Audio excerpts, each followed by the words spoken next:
आज के इस पावन शुभ अवसर पर प्रतिदिन की तरह मैं आप सब लोगों के लिए अपना मांगलिक उद्बोधन प्रदान करूं तत्पूर्व मैं खुद आचार्य परमिष्टि हूं, किंतु मैं अरिहंत और सिद्धों के लिए ही नहीं बल्कि आचार्य उपाध्याय और सर्व साधु परमिष्टियों के लिए भी नमस्कार करता हूँ। साधु परमिष्टि जगत के सृष्टि के सर्वश्रेष्ठ एक ऐसी महान आत्मा है जिस आत्मा ने संसार के समस्त विषय भोग वासनाओं को त्याग करके अपने जीवन में पुण्य से प्राप्त अर्जित संपदा को, धन वैभव को, ऐश्वर्य को, पुत्र मित्र कलत्र पति पत्नी को एवं परिवार जनों के लिए एक ही झटके से जिन्होंने छोड़ करके वैराग्य पद को धारण कर लिया है, वे ही साधु इस संसार में सबसे श्रेष्ठ साधु माने जाते हैं। जिनके मन में ना कोई राग है, ना कोई द्वेष है, ना किसी प्रकार की कोई ममता है। इन साधुओं से आप कितना सीखेंगे, कितना प्राप्त करेंगे, यह आप अपने जीवन में कभी अंदाज नहीं लगा सकते हैं। साधु परमिष्टि आत्मा के गुणों में तो स्थित है ही, किंतु यह परमिष्टि पद हमें यह सूचित करता है कि वे परम इष्ट अर्थात भगवान की श्रेणी में आए हुए महात्मा हैं, जो भगवान तो नहीं है किंतु भगवान से कम भी नहीं है। इनकी साधना में निरंतर अरहनिश जीवे मरणे लाहा लाए संजो विप्य जोगेया बंदूरी से दुखा दो समदा सामय्यम नाम की यह भावना निरंतर बनी रहती है।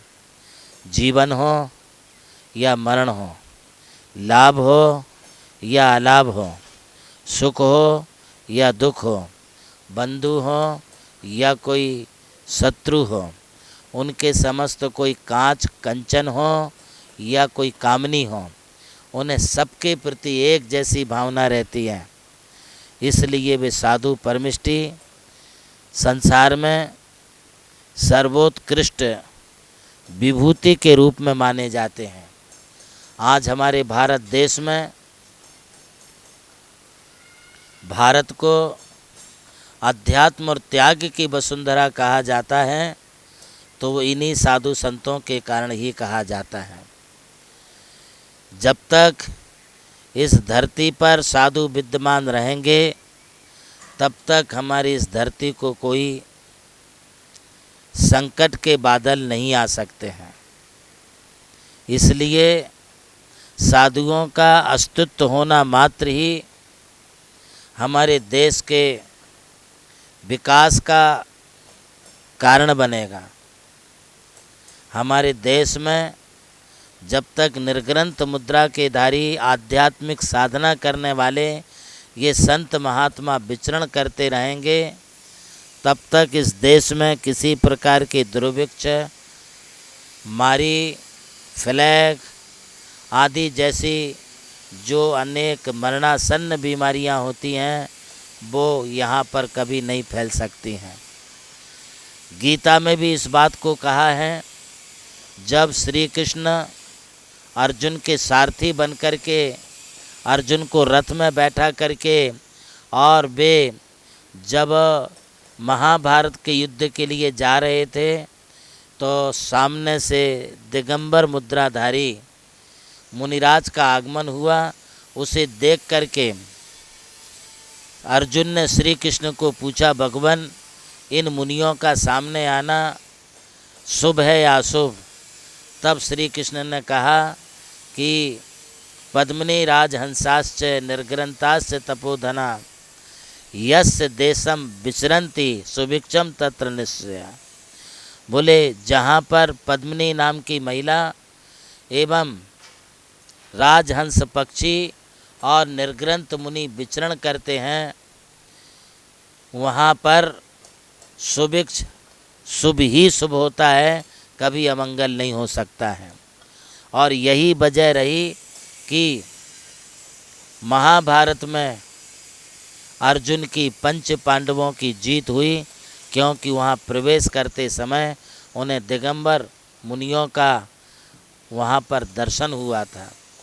साधूनाम दर्शनम पुण्यम तीर्थभूता ही साधुआ।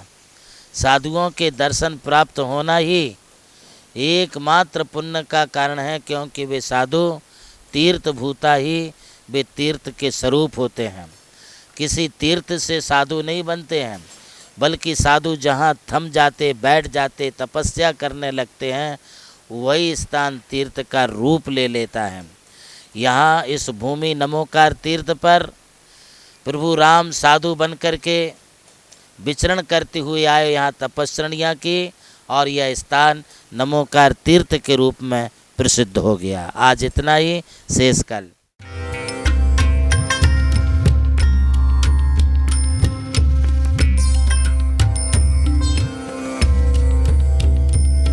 जैन धर्म केवल धर्म नहीं, जन जन का धम है। यही है इस धर्म की संस्कृति।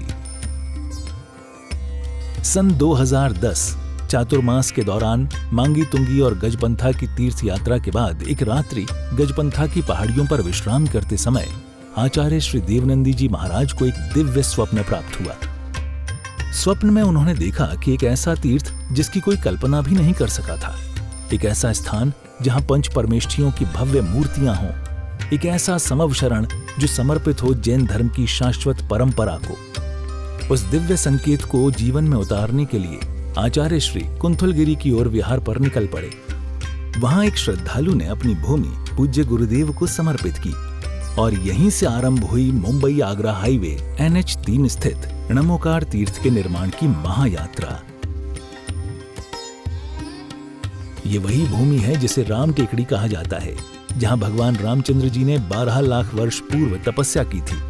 आज यही भूमि बन रही है जैन संस्कृति का जीवंत प्रतीक नमोकार महातीर्थ। यहाँ बन रही है 51 फीट ऊंची अरिहंत परमेष्ठी की मूर्ति, चारों दिशाओं में 31-31 फुट ऊंची अन्य परमेष्ठियों की मूर्तियां।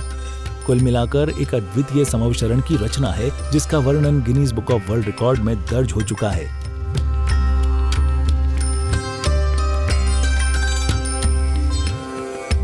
इस भव्य मंदिर जी में स्थापित किए जा रहे हैं 24 तीर्थंकरों के 24 मंदिर, पंचमेरु, नंदीश्वर द्वीप, नवदेवता और 64 रिद्धि मंदिर, सप्तऋषि मंदिर और गोमटेश्वर बाहुबली, संवेद शिखर जी की झलक और क्षेत्रपाल मंदिर। यहाँ पर अब तक 250 से अधिक कमरे निर्मित हो चुके हैं, जिनमें 75 साधु साध्वियों के लिए एवं यात्री निवास आधुनिक सुविधाओं से युक्त है। AC रूम, भोजनशाला, कैंटीन और विशाल गुरु मंदिर। नमोकार तीर्थ का भूमि पूजन 8 फरवरी 2014 को संपन्न किया गया था और आज लगभग 10 लाख स्क्वायर फीट से अधिक निर्माण पूर्ण हो चुका है और अब यह दिव्य तीर्थ अपने चरम आयोजन की ओर अग्रसर है।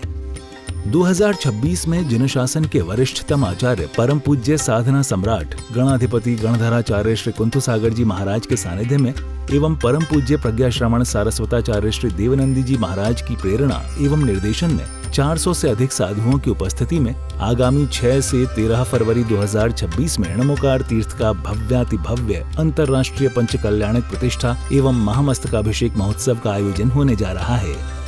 खुल रहा है पुण्य का द्वार, जो करेगा भव पार।